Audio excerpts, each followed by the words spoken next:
He's a billionaire. He's never held political office, and he wants to be your president. Today, we are talking to Tom Steyer. I'm Brittany Shepherd, and this is Hot Mic. Welcome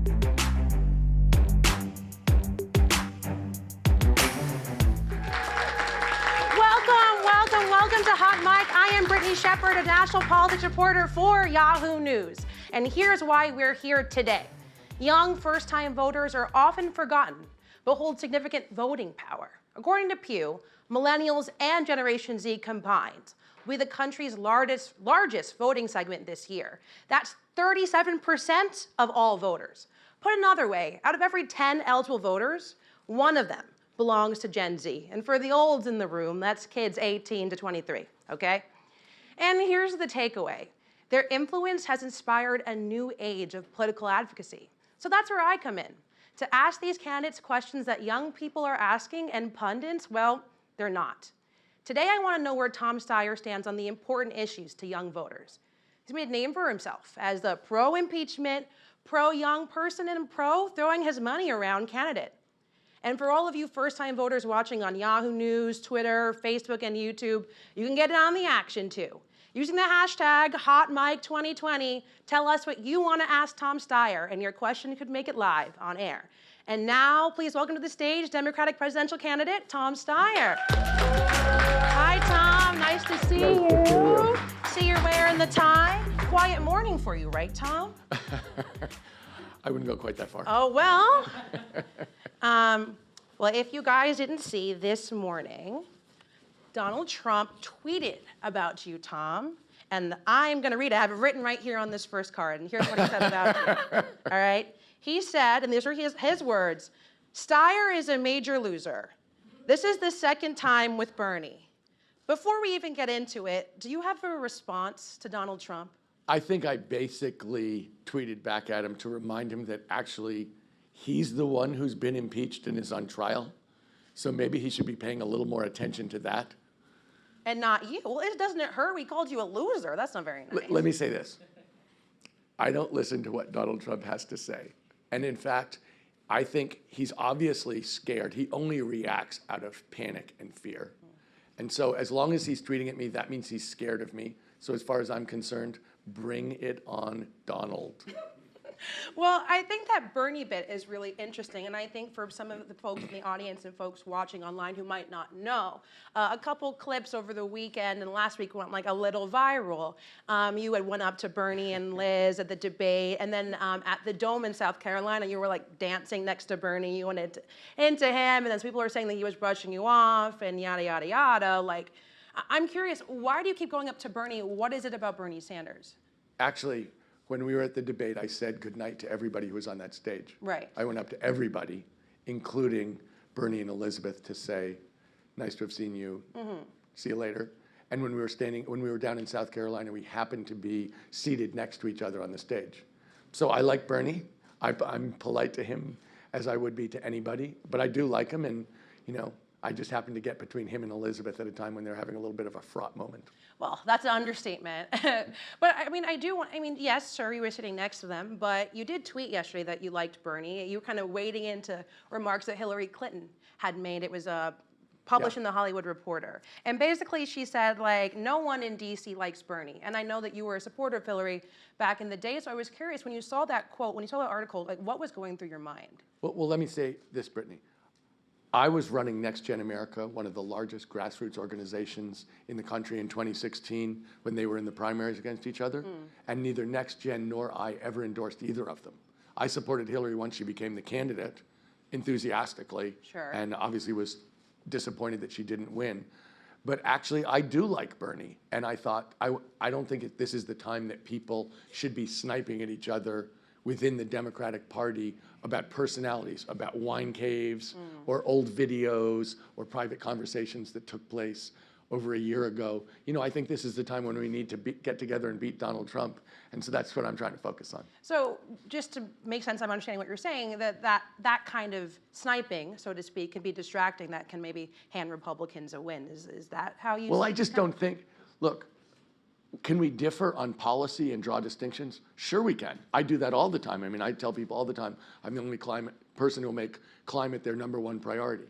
But I don't think this is the time for personal attacks. Well, it's an election, you know? That happens during presidential elections. People say you're a loser or that you're not cool. Right? You know, I mean, that's been happening since the beginning of time, at least in American political history, you know? But do you think that this is showing that there's maybe too much infighting with the Democrats right now? I think as Democrats, we should be drawing distinctions. We should be competitive as heck. I'm competitive as heck. Look, I think we need to beat Donald Trump. I know he's going to run on the economy.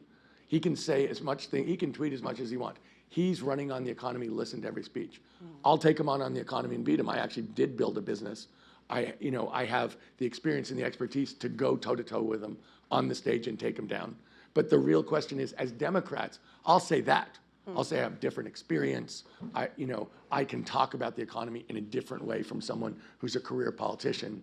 That, to me, is a legitimate thing. But just saying I don't like him, nobody likes him, he raised money in a wine cave, it's kind of, really?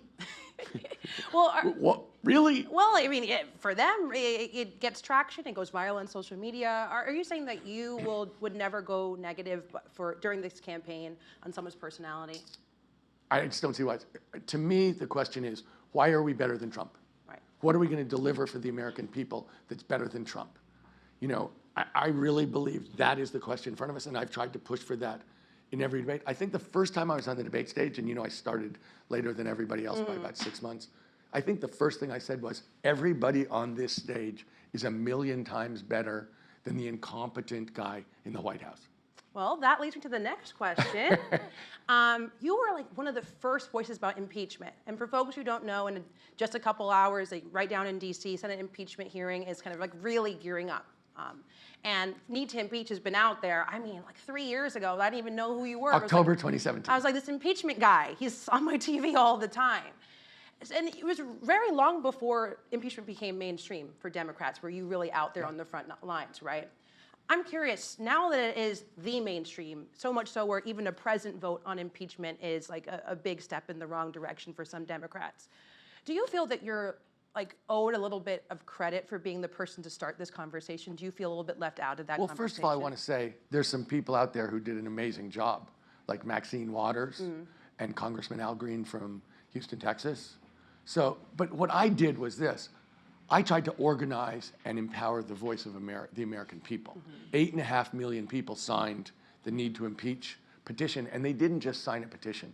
They also emailed and called and texted their congresspeople saying, do the right thing, hold the most corrupt president in American history to account. And I believe those 8.5 million people made a gigantic difference in terms of dragging Washington, D.C. to thinking that impeachment wasn't about partisanship, it wasn't about political advantage, it was about standing up for the country and the Constitution and the safety of the American people. So I give those 8.5 million people, for what they did, a lot of credit for this happening, because it wouldn't have happened otherwise.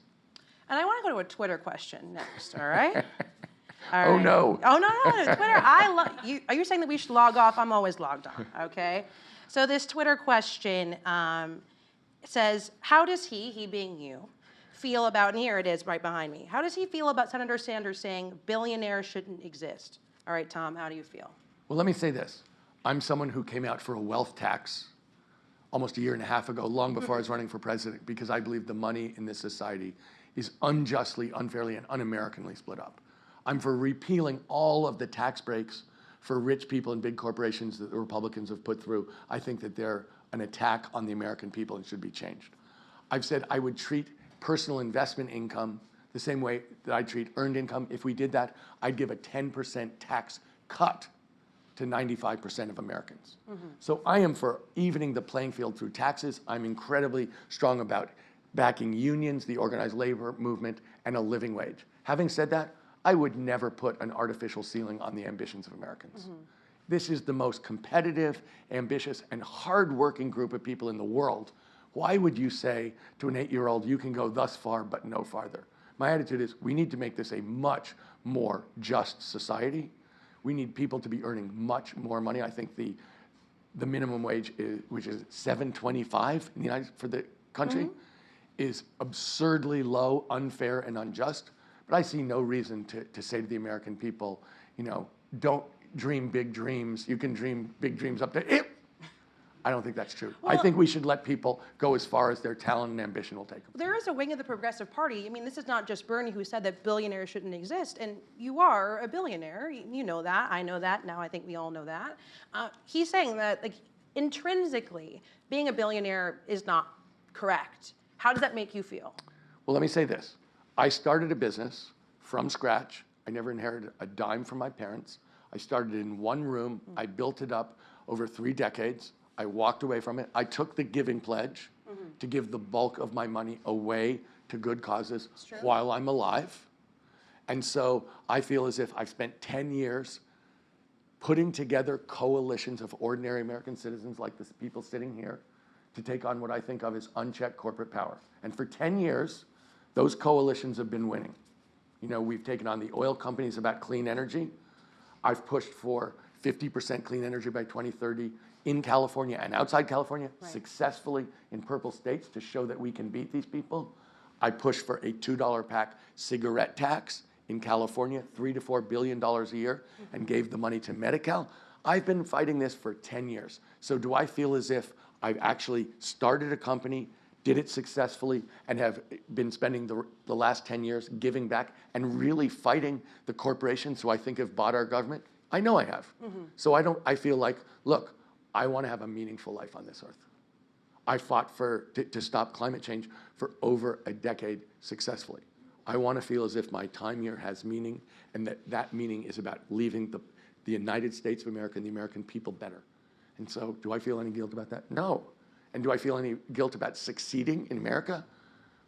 Everybody in America is trying to succeed. We're all trying to succeed. Why should we feel guilty about that?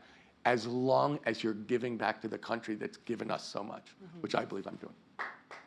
Well, on that note, we have a question from the audience, I think also about money and finances. Emily from Columbia, where are you? There's Emily. Hi, my name's Emily, and I'm a sophomore at Columbia University, majoring in political science. And Nice I to wanted meet you. Nice to meet you too. I wanted to ask how you would respond to claims that you bought your way onto the debate stage at the expense of other candidates. Well, let me put it to you this way. Emily, the thing that I think every single candidate is going to be judged on, including me, is do you have a message that's different from everybody else? And are you a credible messenger who can be trusted?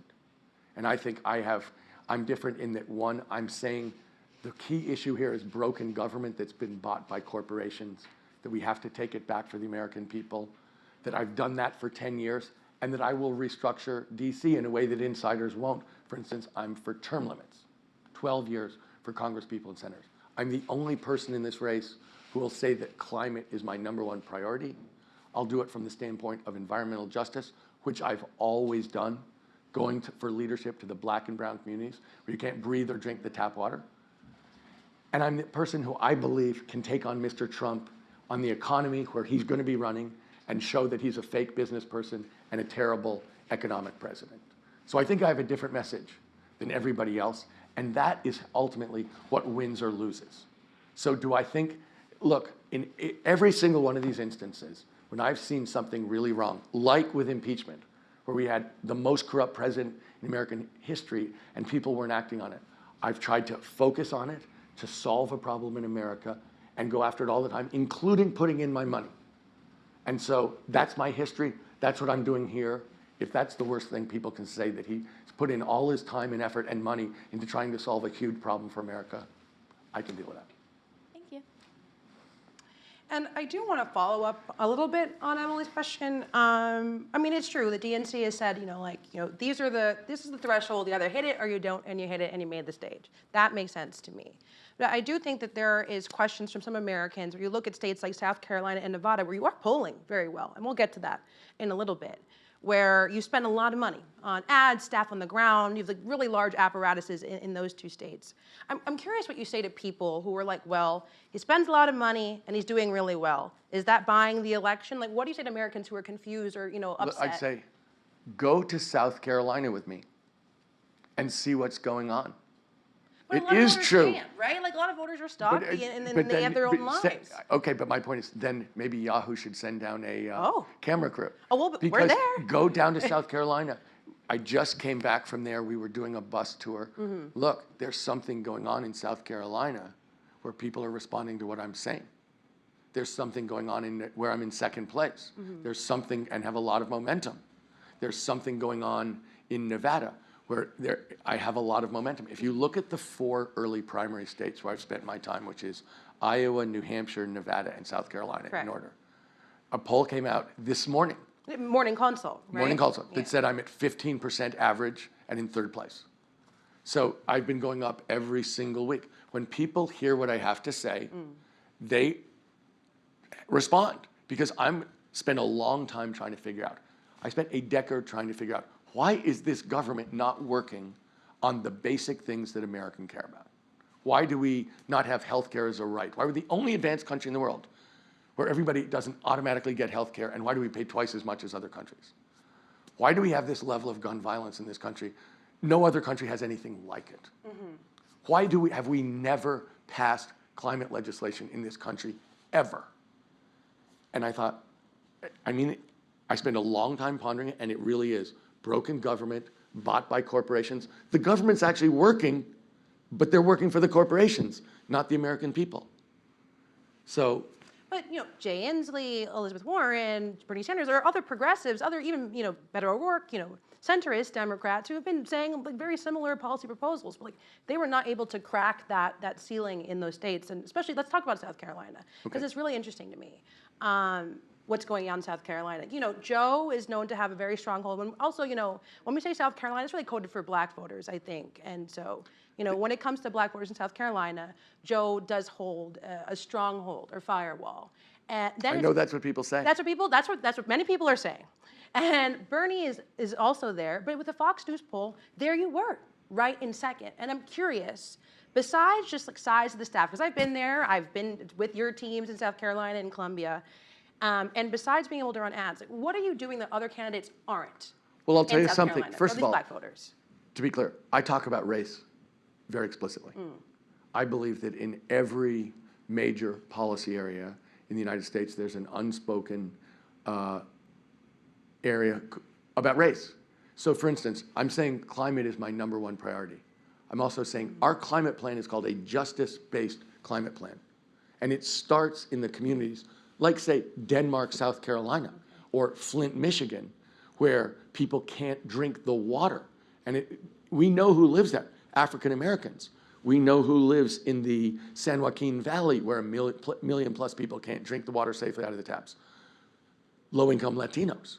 I start with environmental justice. I've always started with environmental justice. So in every single one of the major policy areas, I believe there's an untalked about issue of race. Second of all, I think I'm the only candidate who will say I'm for reparations.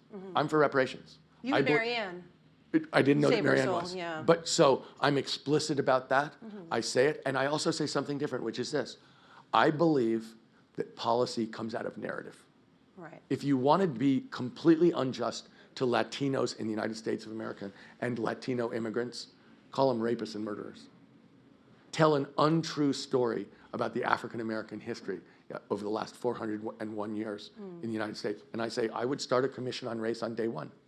We would retell the story of the last 401 years so everybody understands not just the legalized, institutionalized injustice and racism, which is definitely a huge part of this story, but also the contributions of the African American community. And I know people say, okay, including building the country, and that's true. But we're also talking about moral leadership in the United States, not just for generations, not starting with Dr. King, but for centuries.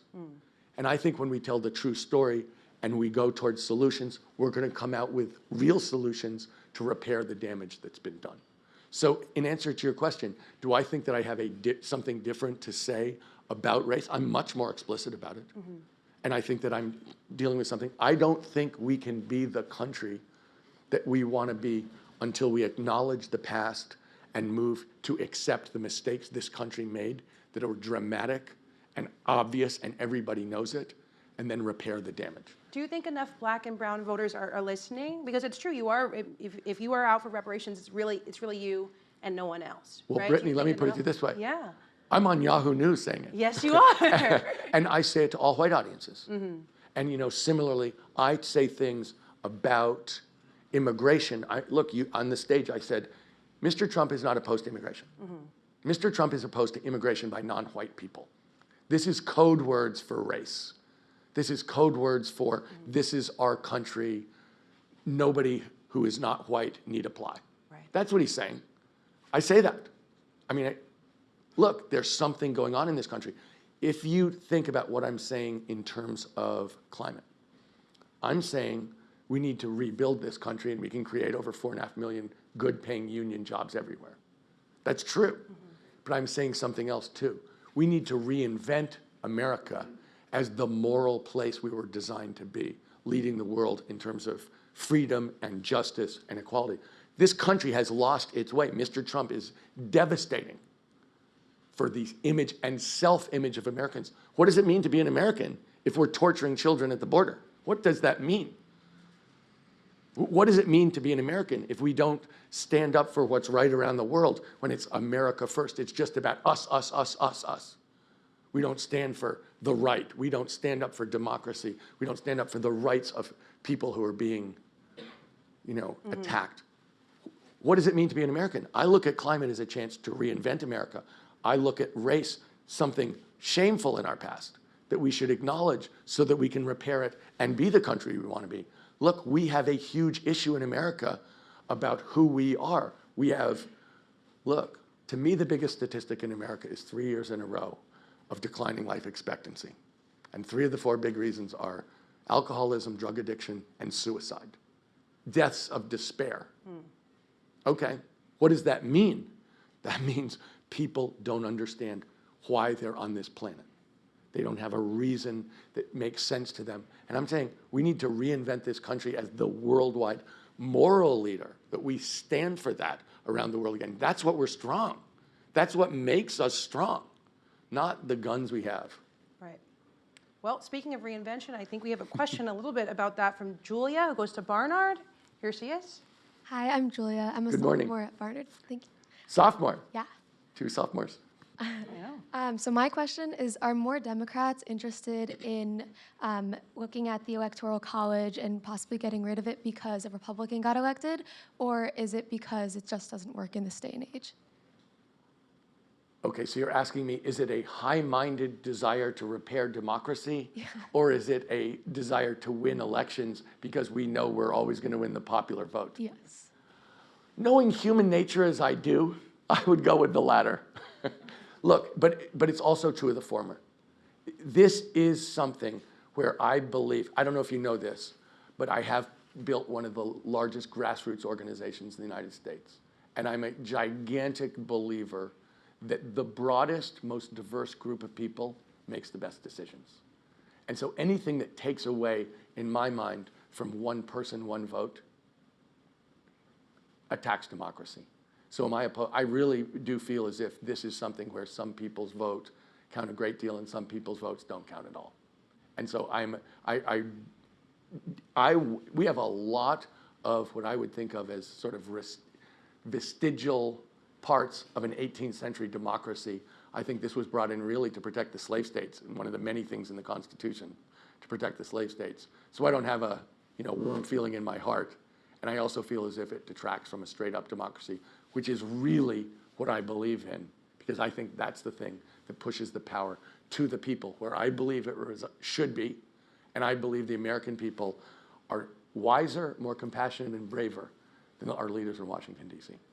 Thank you. Thank you. All right, Tom. Okay, Brittany. We're gonna have some fun. We're gonna get deep. No. Yes, we're gonna. Well, I know. We're gonna do just kind of a quick rapid fire. So just kind of don't think, just answer. All right. Don't think. That's my specialty. Don't think. Oh, well, there you go. Okay. So I'm just gonna hit you with questions. Just tell me what. Okay. It's like kind of this or that. Okay. Frasier or Cheers? Cheers. Okay. If you were an emoji, what emoji would you be? I would be a smile with a wink. Oh. Guilty pleasure music artist? Rihanna. Oh. Washington Post or New York Times? Washington Post. What's one weird thing you can do really well? I'm a pretty good pool player. Oh. Who plays you in the direct-to-TV movie? Who played me on Saturday Night Live? Will Ferrell? Yeah. All right, I'll call him. If I can get him, I was pretty excited about it, to be honest. What report card grade would you give your campaign so far? Look, I have been working with the people who've been running my campaign for years because we were doing grassroots around the United States. Right. They're people I love. I'd always give them an A. They're great people doing a great job. They get an A, what are you going to give yourself? We always got to self. You know, it's review let me season. say this. I'm not Donald Trump. I don't grade myself. There we go. I do my best every day, and that's the best I can do. If you could bring one presidential candidate who dropped out back into the race, who would you bring? Look, I have so much respect for my old friend Jay Inslee. He was really fighting on climate. He's worked on it for years for the best reasons. He's a really good man. He's been a very good governor in the state of Washington. And I have a ton of, I would love to see Jay out there because I think he stands for a lot of stuff that's really fantastic in America. Let me say this too. I also called the DNC, the Democratic National Committee, the day after Kamala Harris dropped to say, we should have a much more diverse, you should change the criteria to being on the debate stage because we're a diverse party. We should have a diverse group of people up there, change that. The DNC doesn't do everything I asked them to do, and they didn't do that. But I also feel as if that's an incredibly important part. Sure. Are you sick of being compared to Michael Bloomberg? I'm very different from Michael Bloomberg. People compare you to him all the time. Are you sick of it or no? As far as I'm concerned, it gives me a chance to say why I'm different. And one thing I always say about Michael Bloomberg, if you're going to be a rich person who wants to represent the Democratic Party, you have to embrace a wealth tax. Because what's gone on in the United States in terms of inequality of income is unbearable, but we've basically redistributed the money in this society to the rich people at the expense of everybody else. And if you want to be a Democrat, embrace a wealth tax. Other than that, I'm fine with Michael Bloomberg. Good to know. And what was your lowest day on the trail? Gosh, I don't think I've had one, and let me tell you why, Brittany. People always ask, is this a grueling, unpleasant experience? And I say, no. Going out and meeting Americans face to face, which I've done full time for 7 years as a political organizer and now running for president, is the best and most invigorating thing I've ever done. There is no bad day when I get a chance to sit down and look Americans in the eye and listen to them and hear what they're saying and understand better what we need to do. That is always a great day. It is incredibly invigorating and thrilling to me. I love it. Do you have a favorite Republican? Well, let me say this. I have done a lot of work with George Shultz, who was he's been, I think, 4 different cabinet positions for several different Republican presidents. Correct. George has always been a good partner for me. He's always been a straight up, decent, wonderful guy. And, if I were going to choose a Republican, he's somebody who's been both a friend and a partner to me professionally, and I respect him and like him. And I think we only have time for one more question. And I want to ask it because I feel like it's not really asked at debates that much. When we talk about healthcare, it's always how can we afford it? How can we afford it? When we talk about military intervention and war, we never really ask candidates about the cost. So I'd like to ask you very plainly, does America spend too much money on war and too much money on military? Yes. And let me say this. I completely agree with the way that you ask that question, Brittany, because we spend, without even including the wars in Iraq and Afghanistan, over $700 billion a year on defense. That has brought us the unsuccessful war in Iraq and the unsuccessful war in Afghanistan. The federal government spends about $70 billion a year on education. We spent over $1 trillion in Afghanistan, much more than that in Iraq. Think about if we'd spent that money we'd invested that in the futures of the young people in America and in our future. Yes, every dollar that we spend on that is not a dollar we spend on that. I've run budgets as a business person. The idea that this is all free money and somehow it just materializes is not true. Every dollar we spend there, we don't spend there. The fact that we're spending over 10 times as much money on defense as we spend on education, there's an old saying in the Bible, where thy treasure is, there is thy heart also. Well, you made my mom happy bringing up the Bible, so thanks for doing that. It's not right, and I'm telling you, Mr. Trump doesn't understand what prosperity really is in the United States. So in the Steyer administration, less money for military. More money for kids. How about universal preschool? The number one statistic that correlates with success in our society, however you measure it, is your reading comprehension level in 2nd and 3rd grade. Guess what? Do we focus on that? Do we understand how important it is to get kids early, to support them, to put them on a path to success? The numbers say we don't. Well, I think that's where we have to end. We're running out of time. I'm sorry, Tom, but thank you so much. You've been a great guest. Thank you to everyone here. I really appreciate it for joining us today. It's our first time in studio, and just an extra special Can I say thank one you. last thing? Sure. I want to take on Mr. Trump on the debate stage on the economy. He's a fake. He was a fake business person. He played a business person on reality TV. He's been terrible for the economy. He's going to argue otherwise. I want to go on that stage and take him down. Well, thank you for your closing statement, too. We'll have everyone do a closing statement. We'll have Andrew Yang pipe in his closing statement. We'll be back soon with more newsmakers and more hot mic moments. Until then, see you all on Twitter.